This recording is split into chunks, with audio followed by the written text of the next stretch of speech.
So the first thing to remember about lyrics is that they go intimately together with the dynamic range, the inflection and style that you choose to sing with, and obviously the note selection.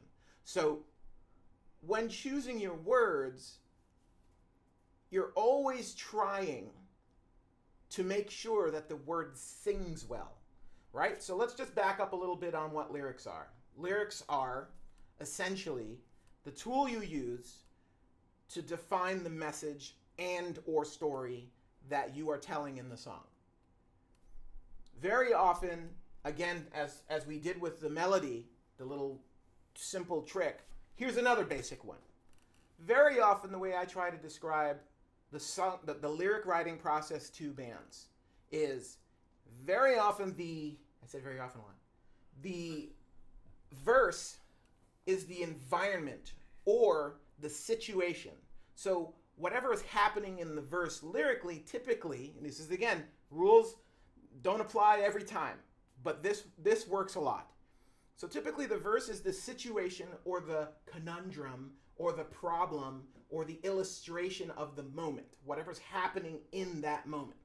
The pre-chorus very often is some sort of question of resolution based on what you've set up. So if your circumstance is, here's a beautiful girl, I think she's amazing, I'm in this house and she's over there. Now the next part, if you were to go to the pre-chorus, you might say, I wonder if she'd like me. I wonder if I'm good enough for her to ever like me. I wonder if she'd ever notice a guy like me. Then, here's where sometimes my explanation becomes a little difficult to understand, but the chorus in most cases is not the answer to that question. Most of the time, the chorus is a declaration of your state of mind in the pre-chorus. So if you're confused and you're like, oh, da da da da, will she ever like me? Da da da da da da, and then the chorus is like, Jennifer, I hope you love my da da da, Jennifer, da da da da, right? So I'm just making very rudimentary, sort of obvious examples. So you have the environment, the situation. You have the pre-chorus, which typically is some sort of question or desire to reach another level. And then you have the chorus, which is in most cases, again, not always, but in most cases, it's a declaration. It's a pronouncement of what your state of mind is in the pre-chorus. Then you get to the middle eight or the bridge. The bridge, for me, is typically where you fill in the gaps on the moral of the story or answer the question. And therefore, you close the storyline usually in the chorus. I mean, in the bridge in the middle eight. But what's really, really, really fun to do, which I personally learned from Sting and Peter Gabriel and all those dudes, but it's always cool if you close it in a way where when the last chorus hits, it now has a new meaning. Yeah. So you've now twisted the connection to the end of it, and all of a sudden, the end of it, the last chorus now has a new context and takes on a new meaning compared to the rest of the song. He does that in So Lonely. I don't know if you remember that song. Oh, yeah. So the Police song, So Lonely, the whole bridge is like he basically threatens to kill himself. Yeah. And he comes to the conclusion that he's no good. Yeah. And instead of him being so lonely like in the verses, Right. he's so lonely Right. because he hasn't found love. Yeah. But by the end of the song, he's so lonely because Yeah. he's given up. He's a great example of he does that a lot. Yes. You know, he did that on Message in a Bottle. Absolutely. He did it on Wrapped Around Your Finger. Yep. That's an example I always use Yeah. for that you know. He actually situation. changes the lyric in Yeah. Wrapped Around Your Finger. He You know. goes to I'll be wrapped around your finger. Exactly. Or you'll be wrapped around my finger. You'll yeah. be wrapped around my finger. Yeah. As you pointed out earlier about one of my lines that I use a lot of time is let's put a period at the end of the sentence, right? And a lot of times what I'll do is I'll actually, as you said about the chorus, right?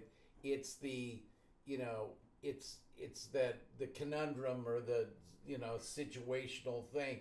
But what I like to do a lot of times is make that last line of the chorus but here's why, the period at the end of Sure. the sentence that is the resolve, and that's just my own personal Yeah, taste. yeah. No, I agree. Is sometimes I like that because that, again, so many things always come back to the visceral moment.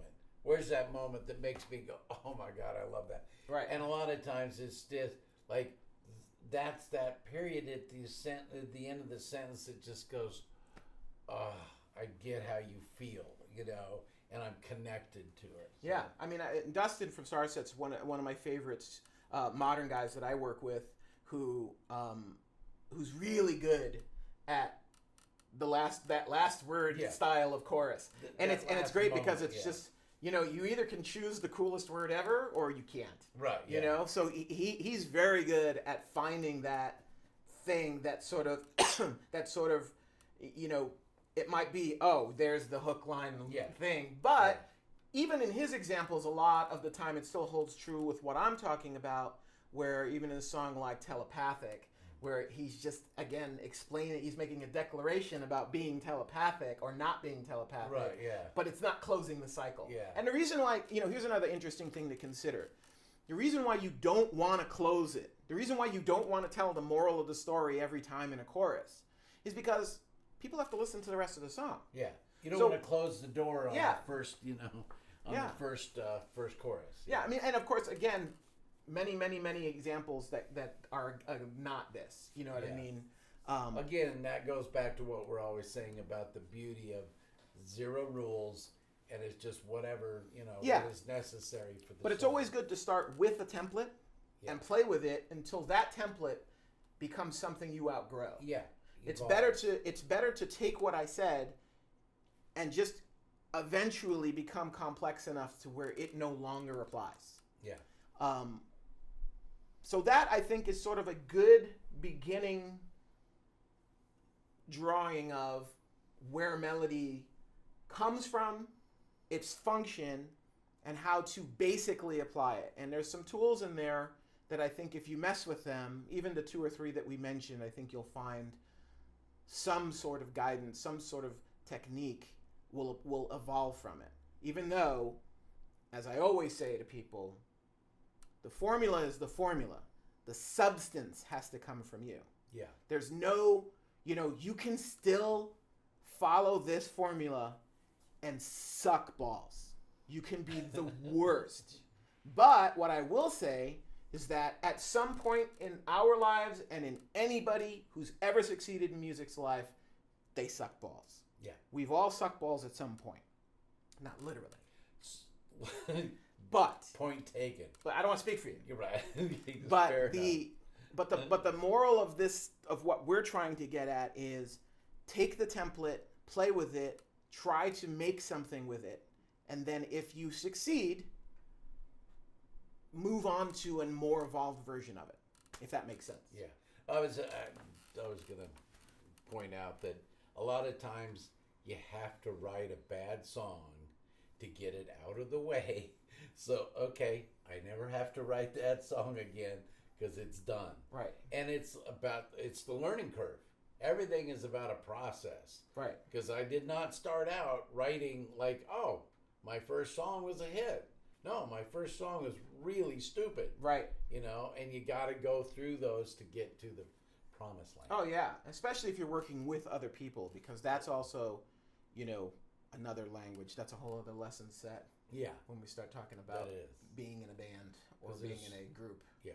But anyway, that wraps up this segment. I hope you enjoyed it, and let's keep in touch. You can write to us. You can email either one of us, and we will respond, no doubt. Thanks again, and we will see you next time.